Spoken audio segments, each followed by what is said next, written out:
অনেক দূর থেকে সম্মানিত এক বড় ভাই আসছে আমাদের দোকানে, শুধু গাজীপুর থেকে। ভাইয়ের নামটা একটু বলবেন? আমার নাম বিজয় আহমেদ জাকির। জি ভাইয়া, তো এই জুতাটা নিলেন চকলেট কালার, এটা কেমন লাগলো আপনার কাছে? আলহামদুলিল্লাহ। কোয়ালিটি আর চামড়ার কোয়ালিটি কেমন মনে হলো? যে ভেসপা লেদার থেকে কি কাস্টমার কেনাকাটা করতে পারে কিনা? 100% ভাই, আমি টিকটকের দেখে আসছি। কালকে রাত্রি থেকে মনে করেন যে ঘুমাইছি না এই জুতাটা নেওয়ার জন্য।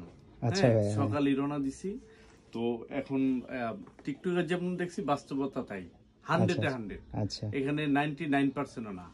আমার জানা ছিল যেটা, যে এটা 2350 টাকা আমরা প্রাইস নির্ধারণ করছি, সেই অনুযায়ী কি এটা প্রোডাক্টের কোয়ালিটি বলেন সবকিছু ঠিকঠাক আছে কিনা? 100% ঠিক আছে। এটা যদি আপনি শোরুম থেকে নেন, জি এটা মিনিমাম মনে করেন 7 থেকে 8,000 টাকা লাগবে। জি অবশ্যই ভাই। ঠিক আছে, তো জুতা একের কো হ্যাঁ, মাশাআল্লাহ, আমার অনেক চয়েস। আচ্ছা ভাই, অনেক ভালো লাগলো, আবার আসবেন। জি ইনশাআল্লাহ আসবো ভাই, ধন্যবাদ। 100% আসবো। আচ্ছা।